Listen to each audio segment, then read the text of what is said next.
Today's guest is Dr. Nicholas Howland, board-certified plastic and reconstructive surgeon, author, speaker, as well as host of the Naked Patient podcast. Okay. Nicholas has his own podcast as well. So if you don't tune into it, definitely, watch that, listen to it. He runs Howland Plastic Surgery in Draper, Utah. And while his medical career is built around transforming how people look on the outside, his writing actually explores what it actually means to heal on the inside.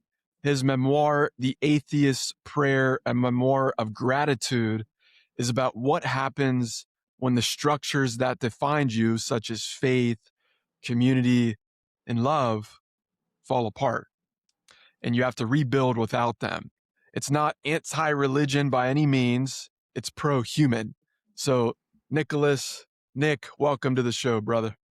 What's up, my man? Thanks for having me, Nate. Heck yeah, man. I'm glad to have you. This is a very special episode to me. I've known, Nick for probably since 2018, 2019. And man, oh man, you've been a very special human in my life, and seeing the transformation that I've seen you go through firsthand has been very, very special. So I'll you talk. knew Sad Nick, bro. I knew Sad Nick before I even knew he was sad. I didn't even know. It's crazy seeing the transformation. We'll talk a little bit more about that towards the end. I'll give you your flowers at the end. That's what I like to do with my guests. But so Nick, most people tie their value to something outside of themselves. Yeah. Their religion, their relationship, their reputation, their results. And it works until it doesn't. Until the thing you built your identity on gets taken away from you, just completely stripped out from under you, or you walk away from it yourself. So today, you have been excommunicated from your faith twice. You've been divorced, right? You're a plastic surgeon who literally transformed people's bodies for a living. And what's your conclusion after all of it? So you don't need anyone's permission to love yourself. So it comes to this question. Let me ask you this. What does it actually cost someone to keep waiting for that permission? You texted me this question yesterday, man, and I've been sitting with it for a little bit. And for me, like, the very simple answer is just everything. There's this idea around like self-love, right? Self-love is this very like buzzy, fun, woo-woo space deal, right? You go to a breathwork class, you're going to talk about self-love. You go to a yoga retreat, they're going to talk about self-love, and everybody's going to tell you, to do enough mantras and I am statements and I love yous in the mirror, and they create it's presented in a way of like, if you do enough things, then one day you're just going to wake up and be like, oh, there it is. I love me. That awesome. I did the work.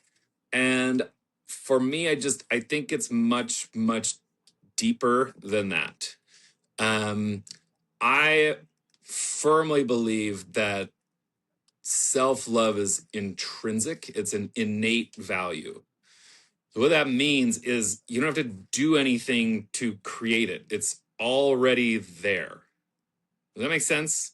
Yeah. And so all of these processes that we go through, and I'm not trying to shit on like mantras and saying I love you in the mirror and all of those things are extremely important, but I don't think they're designed to create something. I think they're designed to remember and reconnect with something. And that's kind of, I believe that humanity at its core is good. It's what we call the humanistic approach to therapy. That all of humanity at its core is good. Nobody is born bad. Nobody is born evil. They can become that way, but nobody is born that way. And you think about it, when you're a kid, you're 5 years old, rip your shirt off, run around, hang out with your friends, love yourself. Like, there's nobody 3, 4, 5 years old is looking at the mirror and picking themselves apart physically and thinking that what they did was wrong or incorrect and they're embarrassed. It all gets shoved on us by society, by friends, by family, by bad situations, by trauma, and we start to lose sight of that innate self-love. And so for me, that is one of the core purposes of life, is going back to rediscovering what that is. Um, and it's also not like an aha moment, like, oh, there it is, moved on. I think it's a daily thing. It is a daily task of remembering exactly who you are and how you feel about yourself and how you came into this world. It's the greatest work you can do. It is. You're spot on, and I agree with that wholeheartedly. I think as society, us as humans, we let a lot of outside influences impact who our identity is. When you're 3 years old, clearly is what you just said, all the way up to really even our adolescence, we don't necessarily have an identity of what other people judge us as and what we feel as if we need to be, what we need to be. And I feel from a young age, depending on how you're raised, especially if you had really great parents or maybe you had super hardcore parents, if you had parents that are like driving into you, you're going to be a surgeon, Nick. Like, you're going to be a surgeon. There's no other way. This is the way of life. Or maybe somebody might have had a parent, Nick, you can be whatever you want in life. Just go spread your wings. You can achieve what we all have different backgrounds that we come from.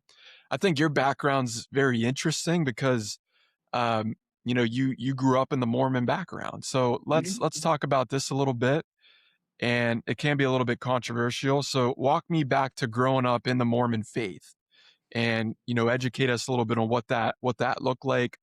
What did that world give you? And then what did it feel like to have that kind of certainty and the community? So think about that. And then I want you to also bring it back. How did it not necessarily work out for you at that time? Or maybe like, did it fail you? What in your faith, did it essentially lead to where you thought it would have been a little bit different? Because I feel like religion is one of those things where people they'll use it as an identity. And for me, I'm a Christian, right? So uh, I believe in God, but I believe in Jesus Christ. I was raised that growing up, and I feel as if religion is a very controversial topic, and especially within the Mormon community, they Why do you have think it's different. controversial? Why do I think it's controversial? I think Yeah. because people have a religion and they identify themselves as Catholic, Christian, Mormon, Jewish, and they basically exile somebody else's beliefs, and they think whatever it else, like if I'm a Christian and if you're a Mormon or you're a Catholic, your beliefs aren't as good as mine. Yeah. And that's where I have a problem with religion, because it wasn't my choice. That's how I might have been raised. That Yeah. might be how you were raised growing up. So I think people can be very ignorant towards others' faith. I like to be very open-minded towards others, and it's like, listen, if you're Jewish and you believe what you believe, that's fine, because that's how you were brought up and that's your belief level. I'm not going to sit here and try to tear you down and to change what it is that I believe is different for being a Christian. So that's kind of where I come from with the whole religious perspective, and why I think it is so controversial. What are your thoughts and with how you grew up? I think I think there's very few religions that start out with ill intent. um, and so and that's not to say that they don't become these massive things that can be very problematic. I think the biggest issue, the actual controversy that can happen in religion, is when a religion stands up and says, this is the right way and this is the only way. Um, Even if they're at their core good and they're at their core, they really believe that, then you are excluding a massive amount of people that are like, yeah, I don't believe that. And so Right.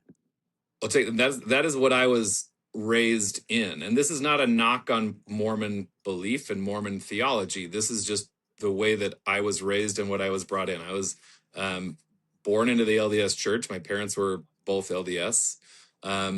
At 8 years old, and we went to church every week. And at 8 years old, I was baptized into the Mormon church, a member.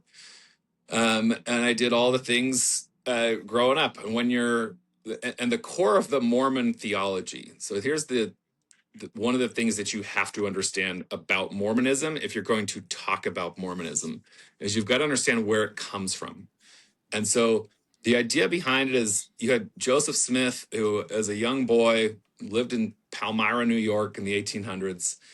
And the story is that he looked around and there were all these different religions, and mostly Christian, that his mom was taking him to on a regular basis. And he was like, I don't know which one of these is true. If I believe in one God, which church is God's church?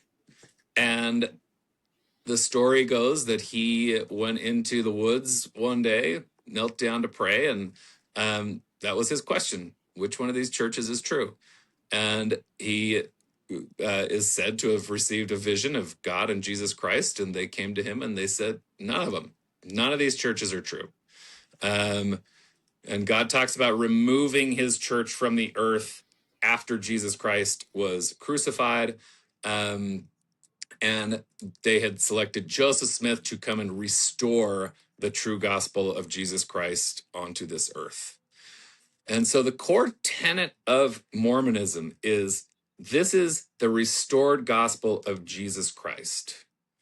If you go back to, if you look at Christianity and you look at the tenets of Christianity, you trace them back to what they believe, it's really interesting because it's either Catholics or Mormons.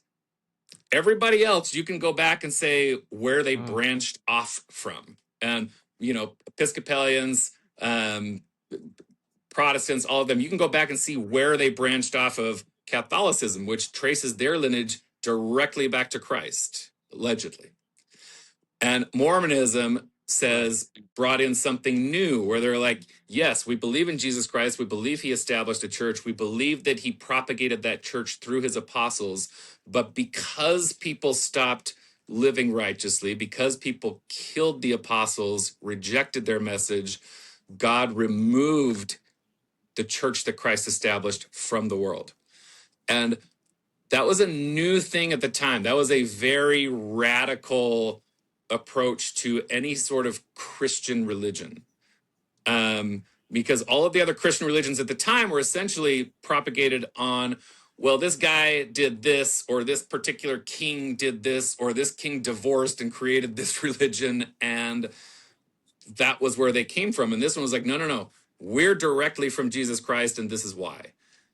And as a kid and growing up and being taught those things, it made sense to me. It very much clicked with me. And their entire message is God restored his church through Joseph Smith, and the whole and his church answers core questions of life, which is, why are we here? Where are we going? And the idea is we're here on earth to get a body, to learn the difference between right and wrong, and to make the correct choices that will lead us back to our Heavenly Father and back to our families in heaven. And it's a beautiful message, right? And I think you can live a beautiful life saying, hey, I'm going to be good to other people. I'm going to do these things because at the end of it all, I'm going to be with my family forever. That's a beautiful story. Right. It really is. And so for me, and some of those things that they ask you to do is you've got to, you make certain covenants or promises with God, and in exchange, that is what you receive. So the first covenant or promise you make is baptism, where you say, I'm gonna get baptized, and in exchange, God is going to give me the gift of the Holy Ghost. So like, we could really do a deep dive into the theology around Mormonism, but I just want to paint the picture for you.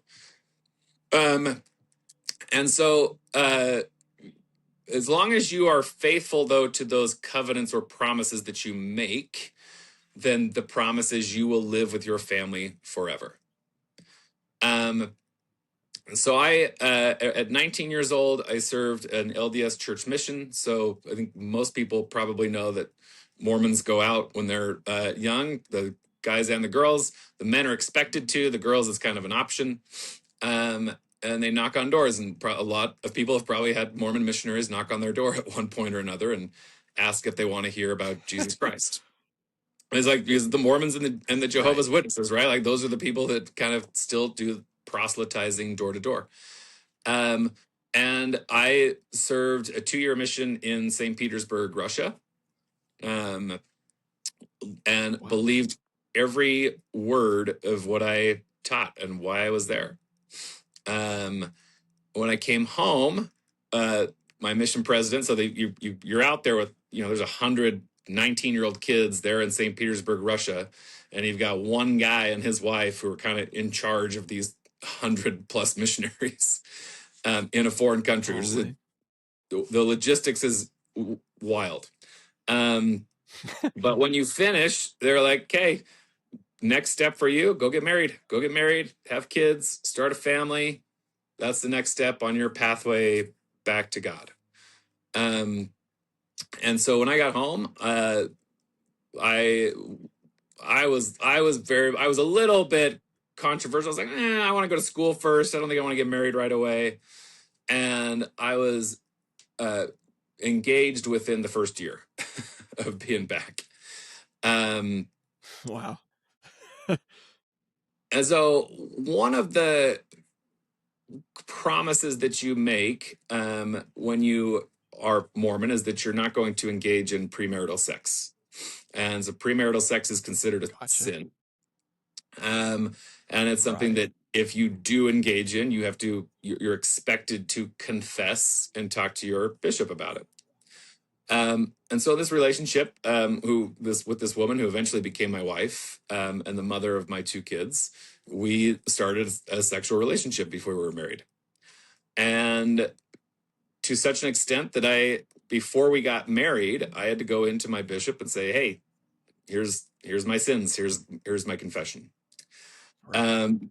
Because I had made promises in a Mormon temple, because I had served a mission, my expectations to live that standard were higher. And so part of the punishment of this is they hold a disciplinary council where you come before a group of 12 men, and they basically go through this whole confession with you again. They said, tell us the sins that you committed. Half of them kind of argue for you, half of them argue against you. And then the guy running the show he's what's called a stake president. So your bishop is kind of the leader of your small little ward of a few hundred people. Several wards make up a stake, and your stake president, and that's probably 4,000 or 5,000 people. He kind of oversees that. And so after sitting and confessing those sins again in great detail, the stake president will take 2 of his assistants, and he'll say, okay, great. We appreciate you coming here today, Brother Howland. We appreciate all that you've shared with us. We're going to go into a room here. We're going to pray. So we're going to talk to God, and we're going to see what the punishment for this needs to be. And it can range anywhere from essentially like a slap on the wrist, like, thanks for confessing, don't do this again. Catholic Church, you've got like, hey, go say some Hail Marys, do this, do that, you're forgiven. And the Mormon Church is somewhat similar. But you could have a slap on the wrist. You could be what's called disfellowshipped, which means you can't partake of the sacrament and participate in the church for a little bit of a period of time, and then you can come back. And the worst possible punishment they can dole out is excommunication, meaning they kick you out of the church. They take your membership away, which sounds harsh, but what you have to understand is what that means at a core level. And this is why I went into all the theology with you. Yeah. Because when you go through the temple, you are promised that you have some of the blessings you have are that you get to be with your family forever.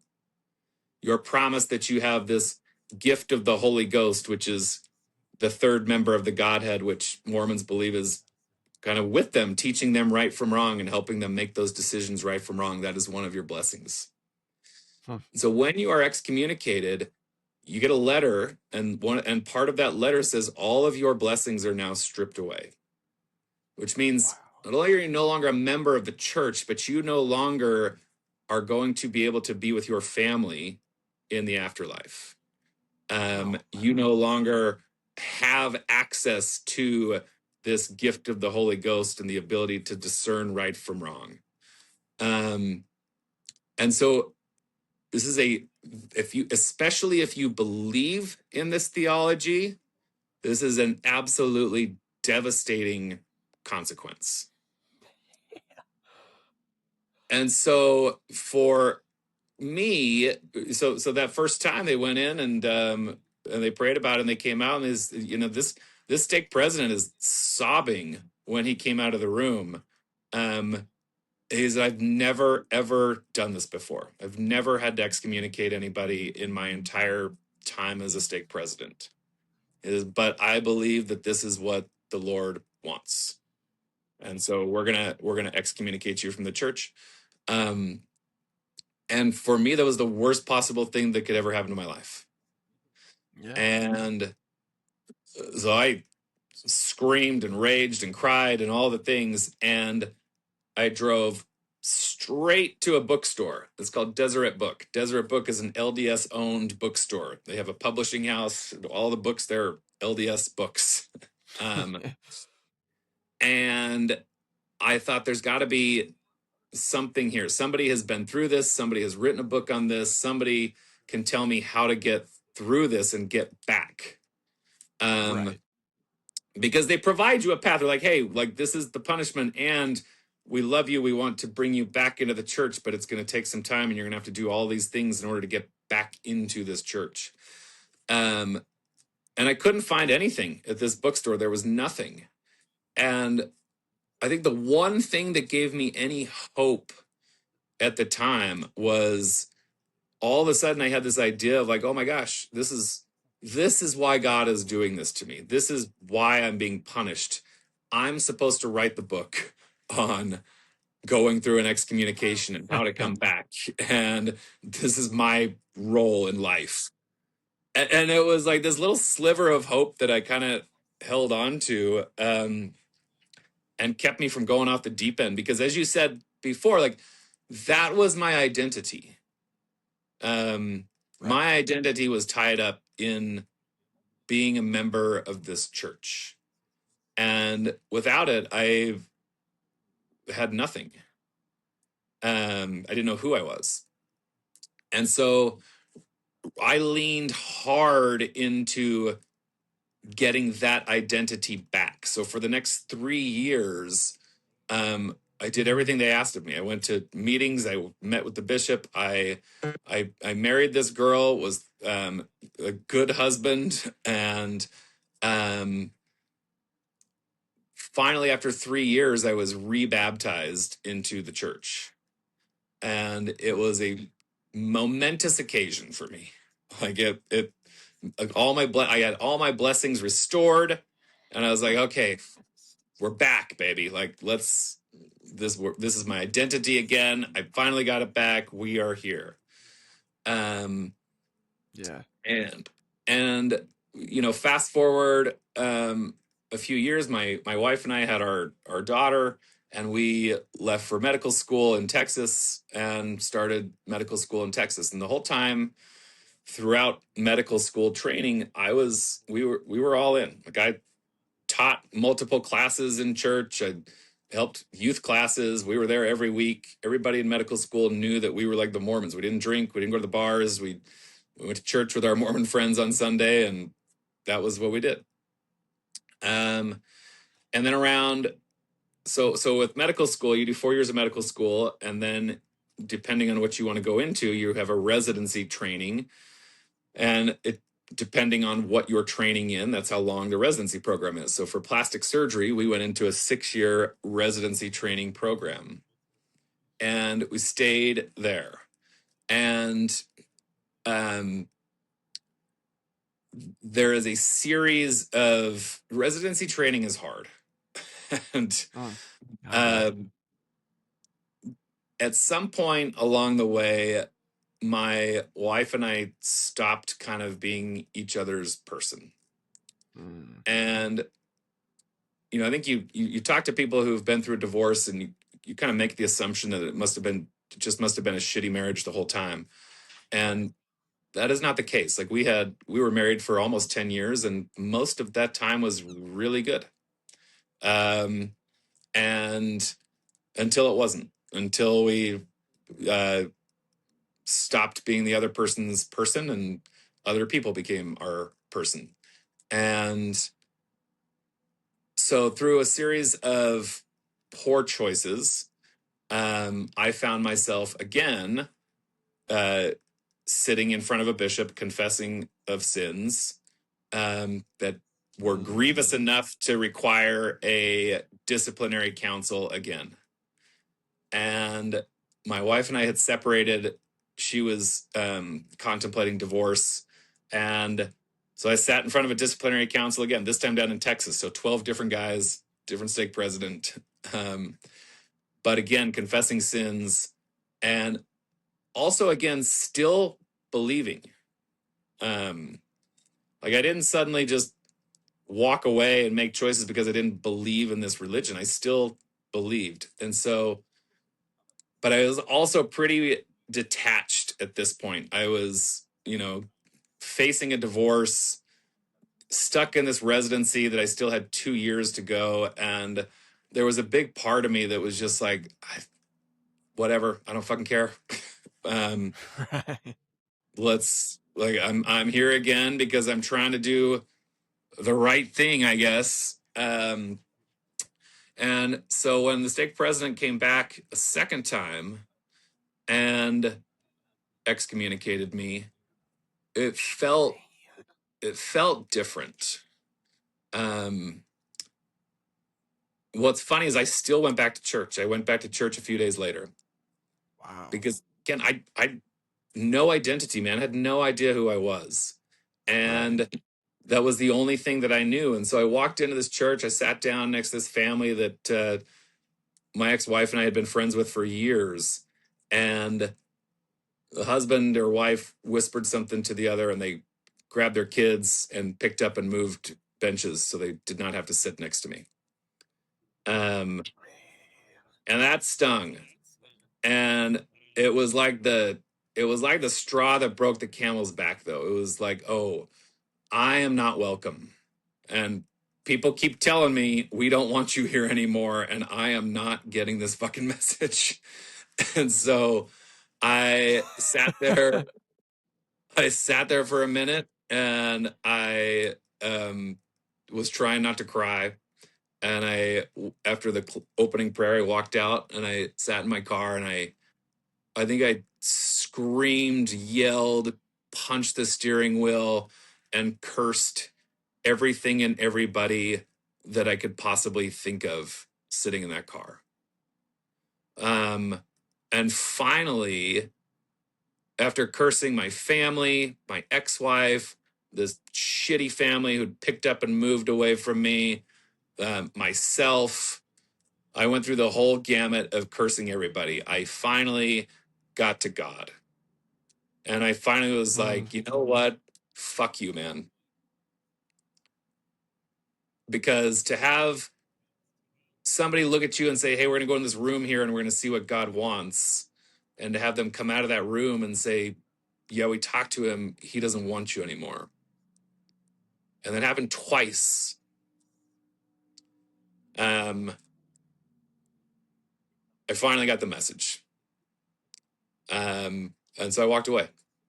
And I walked away from God, and I walked away from really pretty much anything that I believed in or felt like was my identity. And I spent the next 7 years as a pretty devout atheist, and I tore everything down that I had ever been taught or believed in, and was just kind of rudderless, honestly. Yeah. That's a very long answer to your question. No, you covered a lot. I mean, man, oh man, you've been through the ringer. I'll tell you that. And the fact that, well, let me ask you this now, like what's your faith now after all that's happened? I mean, you've been excommunicated twice. I mean, for premarital sex, Mhm. divorce, which I think that's I I think that's ridiculous. Like I don't understand how I don't understand how you can say that God, like th- all those individuals that made that decision, like essentially like a committee. You had that whole committee that made a decision based off of them praying to God. Nick had premarital sex, and they acted as if you went and murdered somebody, and you're getting kicked out just because of having premarital sex. I am in no way, shape, or form Mormon. I don't have any, you know, I don't know the beliefs within Mormonism, so you educating me here definitely helps. Does that mean that I look at Mormonism as like the absolute worst in the world? No, not at all. I keep an open mind towards that.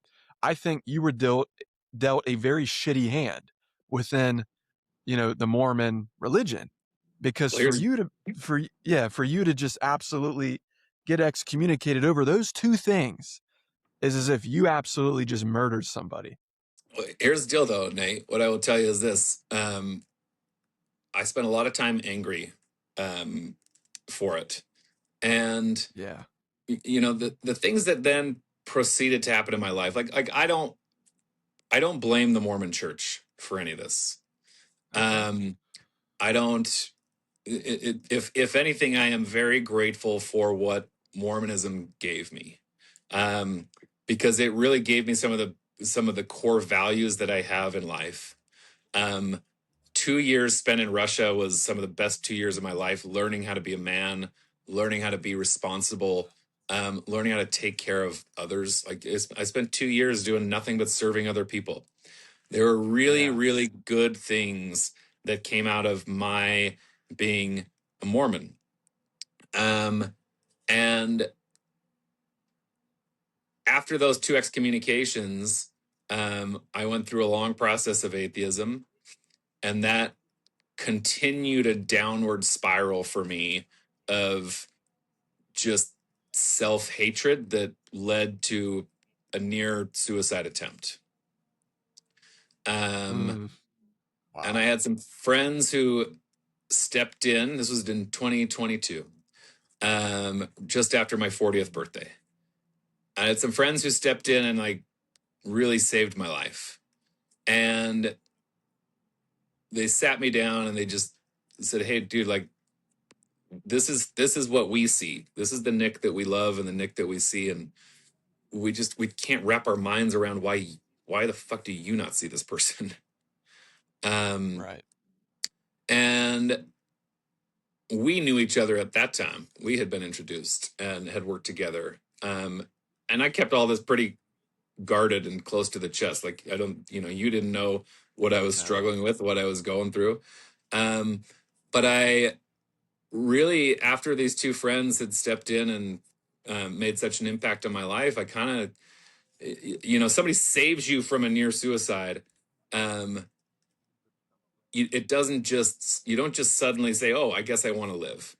You still have to face the demons, and I remember looking in a mirror the day after this happened, and I had imagined like just two roads. And I write about this a little bit in the book, and I was like, okay, I can go down this road that I've been on, and I know it's going to end with me killing myself.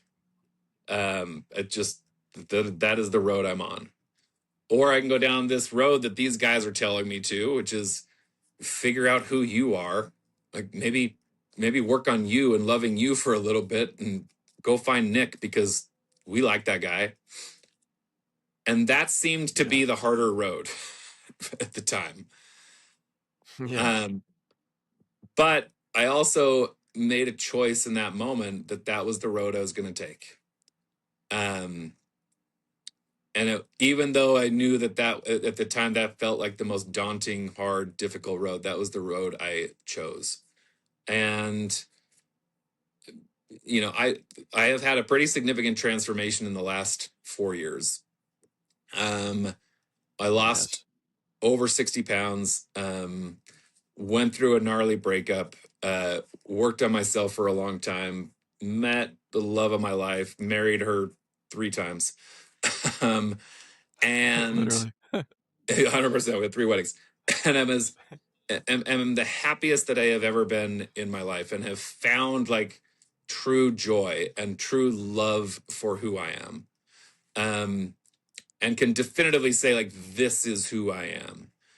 And so when you get to that point, and now I look back on those excommunications, so you're like, man, Mormonism dealt you a shitty hand. I'm like, dude, those 2 excommunications were the best thing that ever happened to me. Mm. And so God got it right, I guess.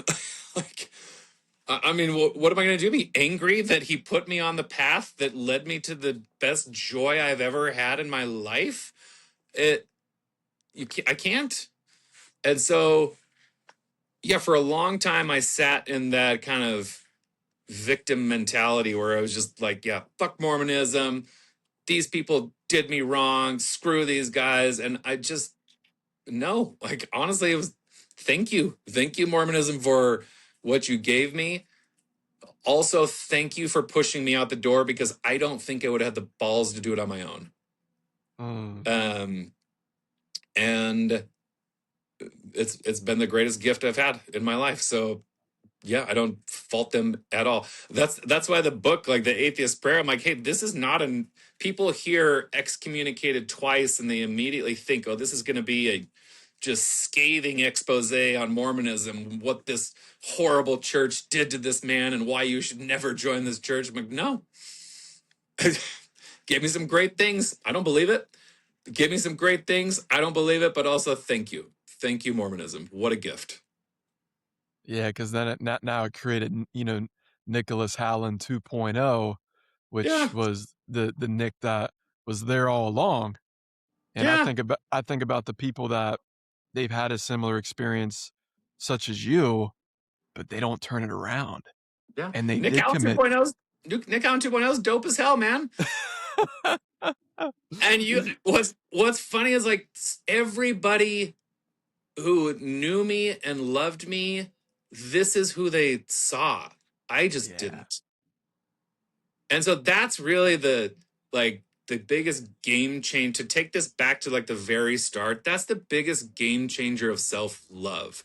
When you like remember that shit, you can then lean hard into like, oh shit, this is what people like about me.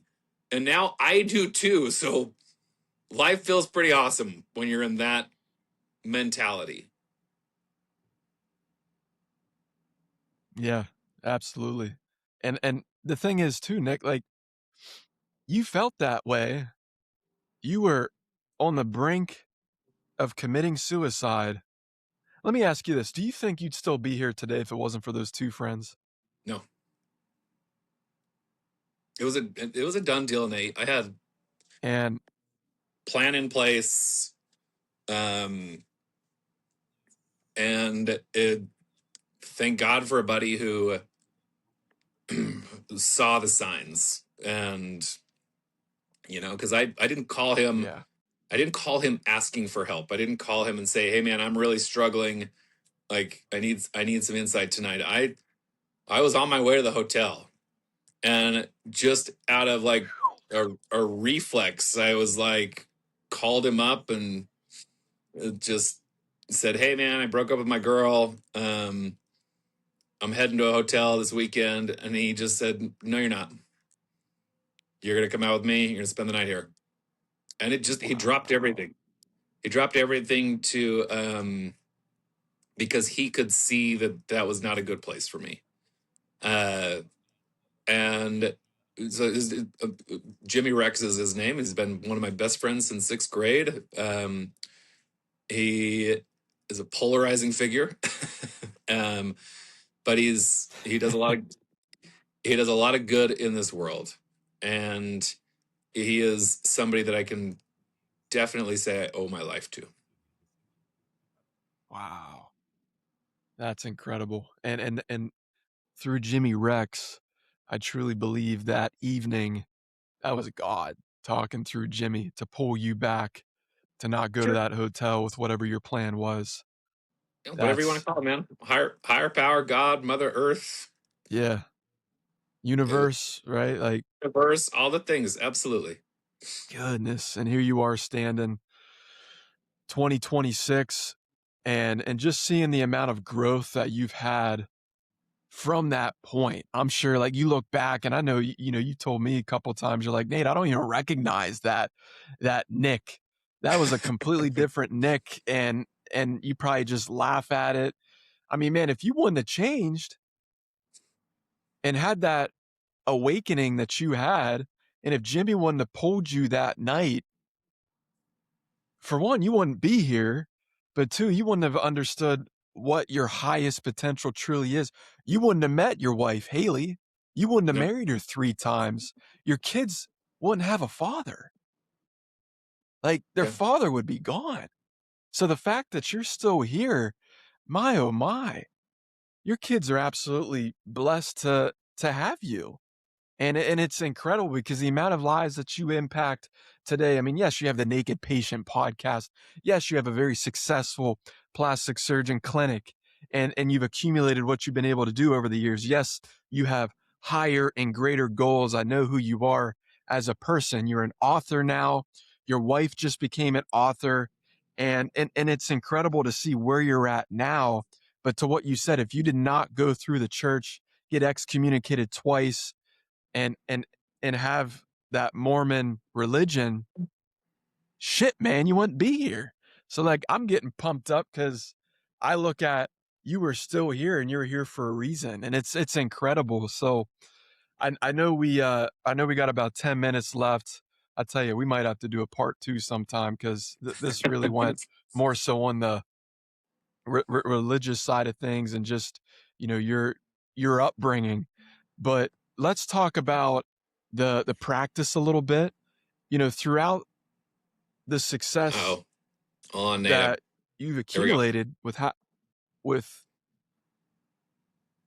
Sorry, we froze you for a still hear second. me? You're back. Yeah, you're back. Sorry. Okay. No, you're good. I think the connection was cutting out just a little bit, but just with your success, you know, within Howland plastic surgery, you were going through those dark times and you were seeing success with the Mhm. clinic. So even though you're someone that was successful and you were going through those dark times, that doesn't matter. Like just because you're making whatever it is, you know, a lot of people define financial success as like being successful. It's not always the case. Just because you're a successful person making, let's say, over 6 figures, some people 7 figures, 8 figures, you might still be unhappy with your life. Oh yeah, So I look at that as an, go ahead. I agreeing. Oh yeah. Oh, okay, okay. Now the connection's kind of spotty, cut out again. But you know, I look at the clinic and what it is that you do, and you reshape people's lives from the outside. So, did that have any effect with what you were going through? Did that make working at the clinic and working on people's bodies harder? Was it the same? Is it easier now that you've had the Nick 2.0 take over? Like how was working at the clinic and remolding people's bodies from the outside? Like how was that during that time versus now? Yeah, I think this has significantly impacted my um, not my abilities as a surgeon. I've always been a good surgeon, um, but I would say that my empathy as a physician my ability to connect with my patients and to really see my patients has changed tremendously. Like, I was showing up with the best I could. I think sometimes we all put our different masks on, and I was really struggling internally, but I still tried every day to show up and be there for my patients the very best that I could. And so it's not like, man, this guy was having all these problems, and so his practice was struggling. He was a struggler. So, no, like, I still did great surgery, had great success, was a very good surgeon. Now I am just don't have to wear that mask anymore, though. And so Mm, I've had multiple patients comment on, like, seeing me now versus seeing me then as just a lighter feeling, a lighter energy around me. And they can tell that, like, my life, like, things are just not as heavy anymore. Um, and so now I feel like I'm a much better surgeon in on that side of things, not from a skill set side of things, but just from an ability to connect, to relate, and to really lean into and love my patients on a different level. yeah, that makes sense. I can understand that just because you finally found out what it's like to truly love yourself. And since you know what it's like to fully love yourself, you can do the same with your patients. And then what you've done before, you've always had that impact, right? With your work to what you said. But when it comes to more of that personability, expressing empathy, maybe being a little bit more grateful versus before, everything's energy at the end of the day. So people can always feel that energy when maybe it's a little bit more intentional versus before. Maybe it was just, okay, like, this is my job, like, get you in and out. I don't know. But now with who you are with Nicholas Howland 2.0, it's, yeah, that's incredible. Just your journey and seeing what you've been through and who you are today. Um, one thing I like to do on the show here, Nick, is I like to do a fast comparison game. So Okay. I'll give you one versus the other. You pick which one you favor, and Okay. I got about 10 of these suckers for you. All right. So first one is faith or doubt. Which one do I prefer? Yeah.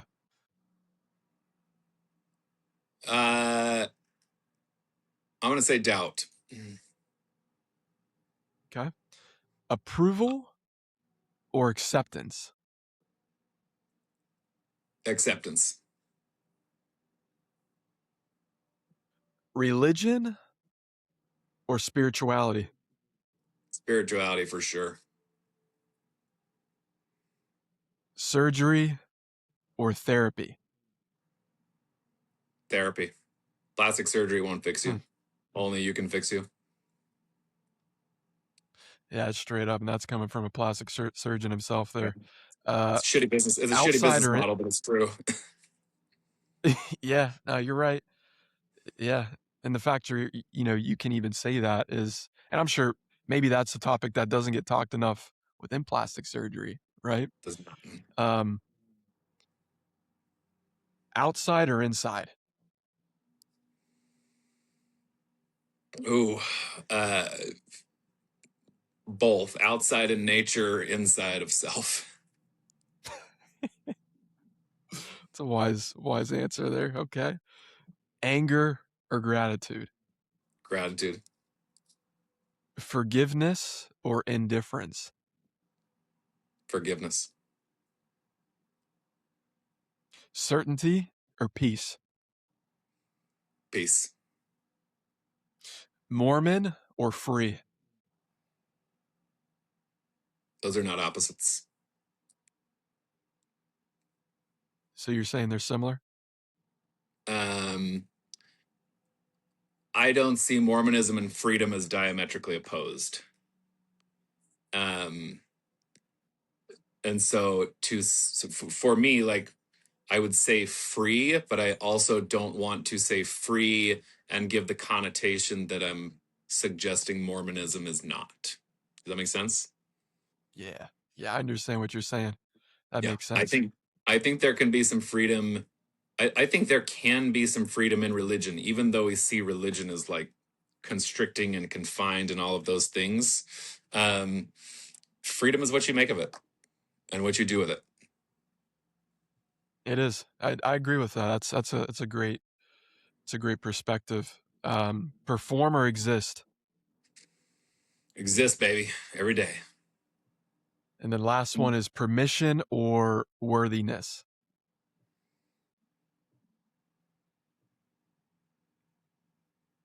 I was like, fuck both. You don't need either. Yeah, Nick's a straight shooter, ladies and gentlemen, if you haven't noticed. But Don't where can ask they for permission and you're already worthy, baby. straight up, too many of us are asking for permission and then we wonder why we're in the same spot, you know? Exactly. Um, where can people buy, the atheist prayer, Nick? And then where can people, find you on social media and find you? Yeah, dude. My social media is the best place to find me. Instagram is the best at Dr. Nicholas Howland. The Atheist's Prayer, a memoir of gratitude, is on Amazon, Kindle, all the places. There's an Audible. The downside is you have to listen to me if it's the Audible. Um, and yeah, shout out to my wife for just dropping her book, Rewritten. And she and I are currently in the process of writing a book together. Wow, that's incredible. That's the next thing. Heck yeah, man. Oh man. Yeah, I'll definitely, you have to keep me in the loop on that. Yeah, I'll attach the link to the book for the atheist prayer down in the description. I know you got to run, so real quick, Nick, brother, I appreciate you as a man, seeing the journey that you have come from all the way up until this point. Uh, I admire you as a man, I really do, and I know we don't really talk as much as what I'd like to, just with the busyness of life. I miss the dinners, I miss the cafe meetups that you and I have. I truly hope to, within the next 2 years, and I've talked to wifey a little bit about it, moving out towards where you're at, maybe not in Utah, but potentially Arizona. Ooh, yeah. And I can't wait to have more of that in-person time with you. And you're an inspiration to many. You truly are. The amount of impact you make, not just within the clinic and within plastic surgery, but outside the clinic is inspirational. And the dad that you are to the kids that you have, the husband that you are to the most incredible wife in the world, which is Haley. I truly commend you, bro, and I have the utmost respect for who you are. I cherish our relationship, our working relationship, our personal relationship. You know I'm here for you through thick and thin. So, bro, these are your flowers. You're incredible. Thank you, man. The feeling is mutual, Nate. I appreciate you, brother. Appreciate you too, bro.